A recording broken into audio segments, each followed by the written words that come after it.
El presidente ucraniano Volodymyr Zelensky asegura que las tropas de Kiev están avanzando en su contraofensiva contra las fuerzas rusas. Sin embargo, hoy destituyó al ministro de Defensa y pidió un nuevo enfoque en el ministerio un año y medio después del inicio de la invasión rusa. Con esto comenzamos. Los saluda Silvia Cabrera en Berlín. Titulares.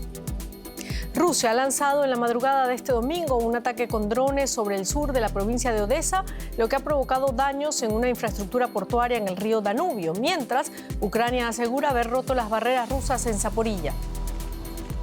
El Papa Francisco concluye su viaje a Mongolia con una misa en Ulan Bator, a la que asistieron 2.000 fieles católicos del país de mayoría budista, y cuya homilía terminó siendo una caricia a los chinos presentes que han desafiado a Pekín.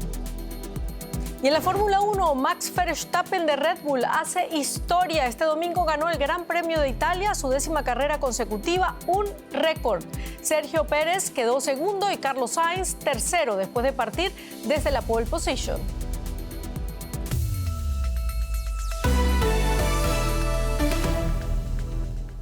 Mientras Rusia ha bombardeado en la última madrugada de nuevo las instalaciones portuarias en la ciudad costera ucraniana de Reni, en la región de Odesa, causando graves daños materiales, Kiev afirma haber hecho un avance significativo en su contraofensiva y asegura que sus fuerzas han roto decisivamente la primera línea defensiva de Rusia en el sur de la región de Zaporilla. Hace apenas una semana, las tropas ucranianas recuperaron Robotine, un pueblo clave en la línea del frente de Zaporilla. Los últimos informes sobre un avance supondrían un importante impulso para Ucrania en medio de la preocupación de algunos de sus aliados por el debilitamiento de la contraofensiva.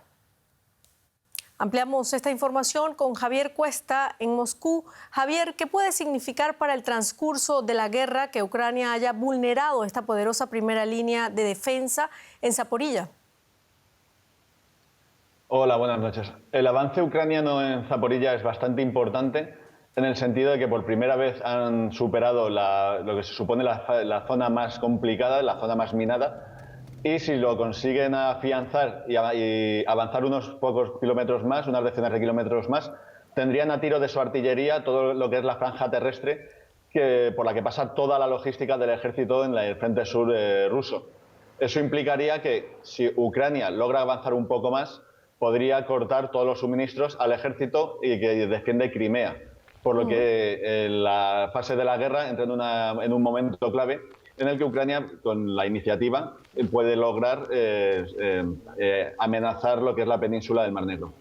Un momento clave, como has dicho. La defensa había sido construida por el general Surovikin, cercano al grupo Wagner, que ya no está al frente. ¿Crees que es más vulnerable el ejército ruso tras el conflicto con el grupo de mercenarios?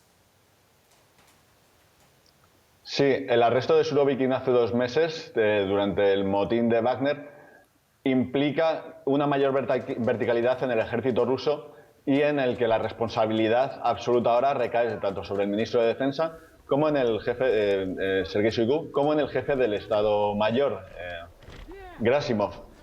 Gerasimov tiene buena reputación entre los generales de Occidente, en Washington, en Estados Unidos, pero el problema ahora es que al haber purgado el ejército, cualquier avance, cualquier situación peligrosa para el ejército ruso y cualquier avance ucraniano puede implicar dudas entre los mandos, entre las tropas rusas sobre sus mandos. Y eso podría tener repercusiones políticas en Putin, que tendría que tomar decisiones si, por ejemplo, Ucrania consigue romper el frente y tiene que hacer algún cambio en el ejército. Por otra parte, Javier, Rusia atacó puertos en el Danubio, en la región de Odesa, algo que fue condenado incluso por Rumania. ¿Es otro intento por bloquear la salida de granos ucranianos? Sí, así es. Rusia bombardeó Odesa cuando salió del pacto del grano ucraniano a mitad de julio, el 18 de julio, y este nuevo ataque coincide con la víspera de la visita del presidente turco Recep Tayyip Erdogan a Rusia mañana para entrevistarse con Putin en la ciudad costera de Sochi. Turquía ha sido el gran mediador de ese pacto del que salió Rusia e intenta que Moscú vuelva a cumplirlo. Lo que pasa es que Rusia no quiere acatarlo si no se le levantan algunas sanciones a su sistema financiero. Por eso este ataque se puede considerar como un mensaje simbólico de la negativa del Kremlin a permitir el paso del transporte de cereales al resto del mundo, que podría ayudar a países necesitados. Interesante lo que nos cuentas desde Moscú. Gracias, Javier Cuesta. A vosotros. Vamos ahora con otros temas. El Papa Francisco se encuentra en Mongolia, en la que constituye la primera visita de un sumo pontífice al país asiático, además de ser recibido por la pequeña comunidad católica local.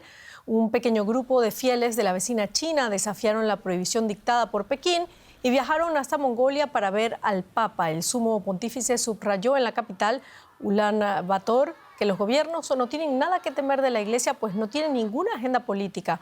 Un mensaje que parece dirigido a China. Junto a representantes de la comunidad budista, ortodoxa, musulmana e hindú, el Papa participó en un encuentro interreligioso. Y nos vamos ahora directamente a Roma. Darío Menor Torres, con más detalles de este viaje del Papa. A los católicos chinos les pido que sean buenos cristianos y buenos ciudadanos. Esas fueron las palabras, Darío, del Papa, escuchadas por varias decenas de católicos chinos en Mongolia. ¿Cómo se interpreta ese mensaje?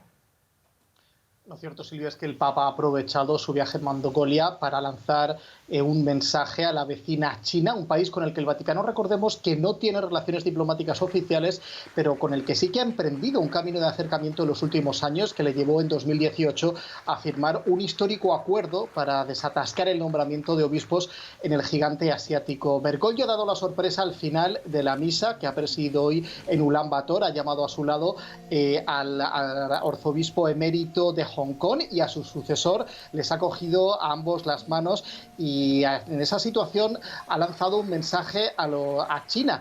Ha dicho, pues es un saludo al noble pueblo chino, y después se ha dirigido a los católicos de aquel país pidiéndoles que sean buenos cristianos y buenos ciudadanos. De esta manera trataba de dejarles claro que se puede ser fiel a la Iglesia de Roma sin tener que rebelarse al régimen de Pekín. Bueno, Darío, el objetivo de este viaje del Papa era el acercamiento con los nuevos fieles católicos de Mongolia, pero el mensaje político prevaleció, aunque Francisco trató de mantener el equilibrio. Habló de guerras y de conflictos, un mensaje implícito a Moscú, ¿no? Así es, el Papa en estos días en Mongolia ha lanzado mensajes tanto a China como a Rusia, los dos países, las dos potencias que rodean a Mongolia, un país que de alguna manera cuya historia ha estado marcada por lo que ocurría tanto en Moscú como en Pekín. Hacia Rusia, Francisco se ha dirigido de manera implícita al hablar de la guerra, pidiendo que pasen estos nubarrones oscuros de los conflictos y también haciendo un llamamiento para que todos los países se pongan manos a la obra para conseguir la paz. Es un mensaje en el que también ha incidido hoy en un encuentro interreligioso en el que ha denunciado lo que supone el daño que plantean los fundamentalismos y la coerción ideológica. Ha dicho que suponen una amenaza para la paz. Muchísimas gracias, Darío Menor Torres, desde Roma, por este análisis. Saludos. Vamos ahora a América Latina. El Tribunal Supremo de Guatemala ha revocado este domingo y hasta que termine el proceso electoral la suspensión del partido Movimiento Semilla, ganador de las elecciones presidenciales del 20 de agosto. El tribunal también ha instado a los tres poderes del Estado a que se respete la voluntad popular manifestada en las urnas. Con esta decisión, el partido de Bernardo Arévalo se mantiene de momento con vida. El partido Movimiento Semilla había sido suspendido el pasado 28 de agosto por el registrador de ciudadanos del mismo Tribunal Supremo Electoral. Tras la suspensión, el presidente electo Arévalo aseguró que Guatemala se encuentra en un golpe de Estado con el objetivo de evitar su investidura el próximo enero. Y en la India sigue existiendo la práctica ancestral de la caza de brujas. Las personas, en su mayoría mujeres, que viven en aldeas remotas y que son acusadas de ser brujas y practicar magia negra, son expulsadas de sus hogares, agredidas y a veces asesinadas. Según un informe de la Oficina Nacional de Registro de Crímenes de India, más de 1.500 personas fueron asesinadas entre el 2010 y el 2021 por acusaciones de practicar brujería.